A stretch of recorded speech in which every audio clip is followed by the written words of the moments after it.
여러분 안녕하십니까? 좋은 아침입니다. 여기는 서울입니다. 서울에서 21세기의 바이블 총전학 옴니알러지를 낭독하고 있습니다. 오늘은 옴니알러지 제2장 우주진화론 4절부터 6절까지가 될 것 같습니다. 4절 진화의 원초적 동기가 무엇인가를 알아보겠습니다. 최근에 사토시 나카모토라는 분이 인터넷 기반 디지털 생활 기반이 매우 불안정하고 이는 어떠한 기업 이익적인 면이라기보다는 구조적인 측면에서 추상화가 서로 연동되지 않고 사용자 기반으로 설계되지 않고 있어 1970년대 이후에 재검토조차 되지 않았다는 그런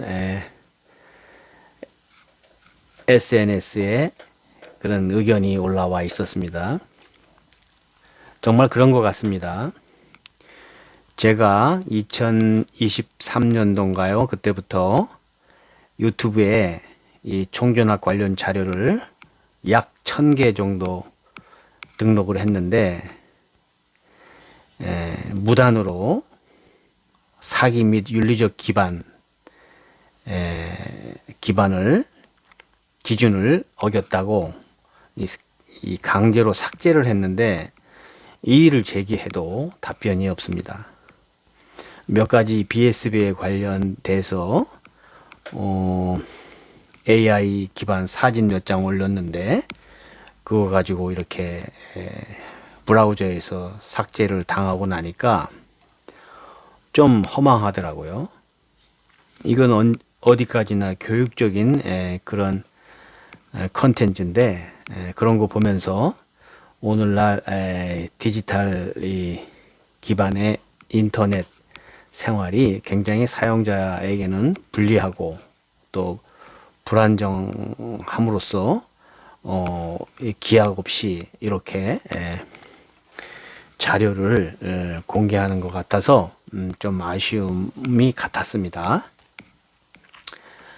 마찬가지로 이 옴니알러지는 21세기의 바이블이라고 했는데 왜 그러냐면 이 옴니알러지는 그 옴니 플러스 알러지라는 그 단어 속에도 있지만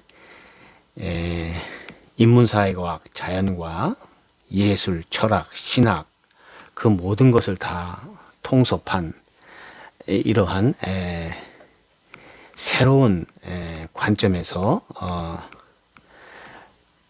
우주관 또 세계관, 가치관 그 속에서 우리 인생의 삶을 어떻게 살아갈 것인가 하는 그런 아주 근본적인 문제를 밝히고 있는 것이어서 우리가 인생에 있어서 모든 웃지 못할 그런 사건들이 일어나는 것들은 다 인간 도가 확립되지 않았던 것에서 연유한다고 생각합니다. 그 옛날 그런 유학자들도 우리에게 얘기한 바가 있죠. 도라는 것은 사람이 밟아야 되는 것이고 덕이라는 것은 그 결국 홀로 얻는 것이다 이런 말이 있는데 이러한 인간의 도는 어떤 인간적인 측면에서 나오는 것이 아니고 우주로부터의 어떤 파동적 그런 전달로 인해서 그 원초적으로 가장 먼저 깨달은 자에 의해서 사회가 조금씩 이렇게 전파되면서 발전하는 것 같습니다.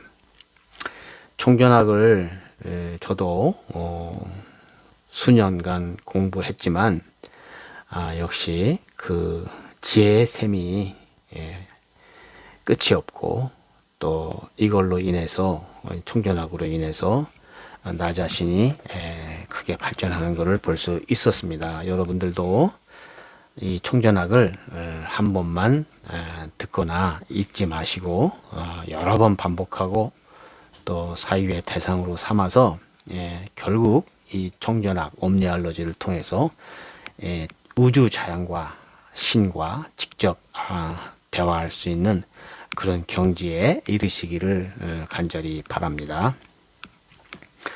진화의 원초적 동기, 우주 진화의 근본 요인이 진화압이라고 말한 바 있지만 사실상의 진화 현상은 어디까지나 피동적인 현상이 아니라 각 존재들의 능동적인 활동에 의해서 얻어지는 결과인 것이다. 그렇다면 능동적인 활동이 일어날 수 있는 어떤 동기가 분명히 있으리라 본다. 물론 이와 같은 동기 유발 시스템 역시 우주 자체의 총체적 정보 시스템의 한 가지이겠지만 진화의 기전 메커니즘을 좀 더 명확하게 이해하기 위해서는 이 진화의 동기에 관해서 자세히 살펴볼 필요가 있다고 생각한다. 우주 속의 모든 존재는 의식이 있고 또 마음이 있다. 아직까지 일반 사람들은 인본주의 사상에 젖어 있어 사람의 입장에서 우주를 보았고 사람만이 의식과 마음이 있다고 생각하고 있지만 이것은 큰 착각이다. 우주의 만물은 그것이 비록 생명이 없는 작은 모래알이라도 그 수준의 의식과 마음을 가지고 있는 것이다. 그 말은 즉 모든 존재는 자신의 현재 상태를 알고 이 현재의 상태를 호전시키기 위해서 어떻게 하겠다 하는 욕망이 있는 것이며 여건이 허락하면 상태를 호전시키기 위한 행동을 할 의지가 있는 것이다. 그래서 원자나 분자의 세계를 보더라도 여건의 변화에 따라서 계속적인 화학 반응이 일어나는 것이다. 그와 같이 모든 존재는 결국 더 만족한 상태, 더 행복한 느낌을 누리기 위해서 계속 사색하고 행동하는 것이다. 그러니까 진화의 원초적 동기는 만족과 행복, 무생물의 경우는 안정한 상태의 추구인 것이다. 그러면 이 만족과 행복, 지복의 느낌이란 어떤 상태인가를 좀 자세히 알아볼 필요가 있다. 이 만족과 행복의 요건은 각 존재의 지신, 인포메틱 바디의 마음이 추구하는 욕망과 그 존재의 주변 상대 여건이 완전히 동조 상태를 이루는 것이다. 여기서 또 독자들이 확실히 알아두어야 할 것은 지신과 인포메틱 바디와 마음이 어떻게 다른 것인가이다. 지신이란 인포메틱 바디란 한 존재의 주체로서 그 존재가 가지고 있는 모든 정보 내용을 담은 정보체이나 마음이란 어떤 일정 시점에서 그 존재의 욕망, 의지 및 느낌이 농축된 정보의 성향을 말한다. 그러므로 지신은 인포메틱 바디는 진화에 의해서 점진적으로 변질되나 마음은 한시도 정지함이 없이 변화를 계속하는 일시적인 정보 내용인 것이다. 그리고 또 확실히 알아두어야 할 것은 이 만족과 행복의 느낌은 모든 존재가 동일한 조건에서 동일하게 느끼는 것이 아니라 모든 존재의 진화 수준에 따라서 또 지신만이 인포메틱 바디만이 존재할 경우와 지신과 육신 또 기신 에너제틱 바디가 함께 존재할 경우에 따라서 만족과 행복을 느끼는 조건은 완전히 다른 것이다. 즉 지신만이 인포메틱 바디만이 존재할 경우에는 주변에서 전달되는 정보 내용만이 만족과 행복에 영향을 끼치지만 그 존재가 육신을 가지고 있을 때는 육신의 쾌적한 유지를 위해서 영양소의 섭취, 배설, 적절한 환경, 에너지 요건, 맑은 공기 등 많은 요건들이 만족과 행복을 느낄 수 있는 요건이 되는 것이다. 그리고 또 진화를 가능케 하는 핵심적인 원리는 모든 존재가 만족과 행복을 느끼는 수준이 각기 다르며 한 존재에 있어서도 계속적인 진화에 따라서 만족과 행복을 느끼는 조건이 변화하는 것이다. 즉 알기 쉽게 예를 들어보면 개나 돼지가 느끼는 만족과 행복의 수준과 사람이 느끼는 만족과 행복의 수준은 그 내용과 느낌 그 자체가 완전히 차원이 다른 것이다. 물론 동물과 사람의 차이뿐 아니라 영격이 낮은 사람이 느끼는 만족과 행복의 수준과 영격이 좀 높은 사람이 느끼는 만족과 행복의 느낌 자체가 차원이 다른 것이다. 그러므로 진화가 진전될수록 좀 더 높은 수준의 만족과 행복의 느낌을 추구하게 되므로 결국 만족과 행복의 느낌을 추구하면서 생명 활동을 활발하게 하다 보면 결과적으로 계속적인 진화가 이루어지는 것이다.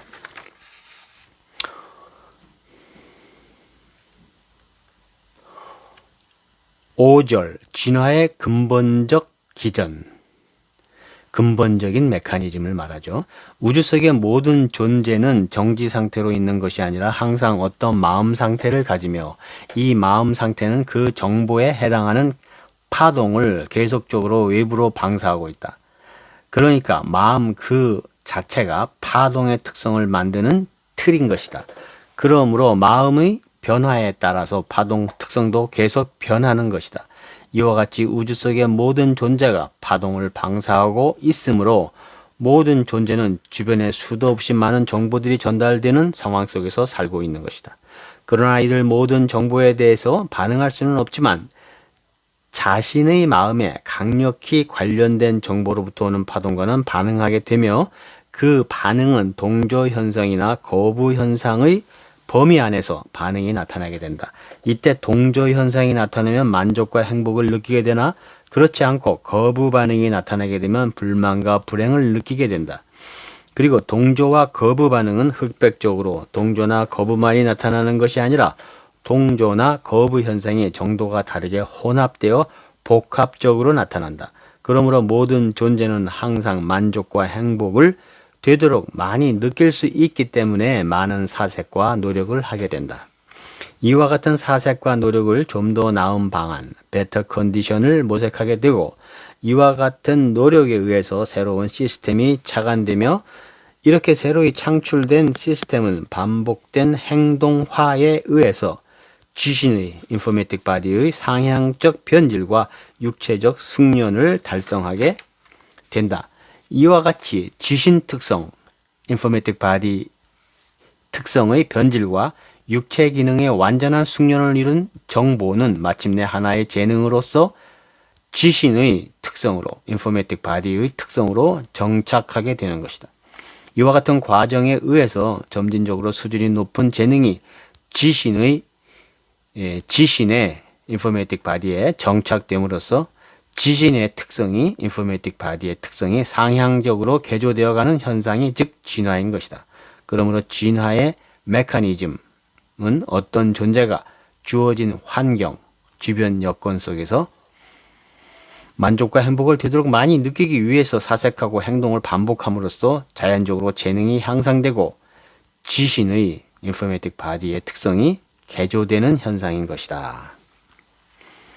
6절 재능이란 무엇인가? 앞에서 설명한 진화의 메커니즘을 보면 결국 진화란 재능의 습득이라 볼 수 있는데 그렇다면 재능이 무엇인지를 확실히 파악하기 위해서 그 정의를 확실하게 해둘 필요가 있다고 생각한다. 우리가 일반적으로 재능이라고 하면 선천적으로 타고난 어떤 분야의 자질과 능력으로서 이는 부모로부터 유전적으로 전해진 것이라고 생각한다. 그러나 총존학에서는 이 재능은 단순히 사람에 있어서만 사용하는 용어가 아니라 모든 존재의 지신적 인포메틱 바디의 정보 내용과 그를 행동화할 수 있는 능력을 말하며 이와 같은 재능은 진선미의 모든 내용에 있어서의 능력을 재능이라 할 수 있다. 예를 들면 한 마리의 참새가 날아다니며 천적을 피하고 먹이를 찾아 먹으며 건강을 유지하고 짝을 만나 알을 낳아 포란하고 육추하는 능력 또는 몸의 청결과 아름다움을 가꾸고 밤이면 잠자리를 찾아 자고 아침이면 잠을 깨서 활동하고 상대방과 의사를 교환하며 대화를 하는 등 모든 생각과 행동의 능력을 재능이라고 한다. 사람의 경우를 보면 단순히 재능이나 예능뿐 아니라 자연의 이치를 깨닫고 생활을 재치 있고 아름답게 영위하며 남에게 선한 마음을 베푸는 등 모든 분야의 의식 수준과 행동화할 수 있는 능력이 재능인 것이다. 또 지구를 예로 들어보면 자전과 공전을 한치의 오차도 없이 하면서 지구 속에 존재하는 생물권의 쾌적한 생활 여건을 위해서 비를 내리고 바람을 불게 하며 기온 조건 등 모든 요건을 구비하는 능력은 역시 지구의 재능인 것이다. 그러니까 재능이란 어떤 특정 분야만의 능력이 아니라 모든 의식 내용과 그의 행동화 능력의 총화를 재능이라고 하는 것이다. 그리고 여기서 확실히 알아두어야 할 것은 이와 같은 재능은 절대로 유전적으로 양친으로부터 받는 것이 아니라 그 진화의 주체가 장구한 세월 동안 사색하고 행동하면서 깨닫고 숙달시킨 지신의 인포메이틱 바디의 내용이라는 사실이다. 이와 같이 우주 속의 모든 존재는 끊임없이 생명활동을 지속하면서 재능을 익혀 지신의 인포메이틱 바디에 입력하면서 진화를 계속하는 것이다. 네, 오늘은 여기까지 하도록 하겠습니다. God be with you.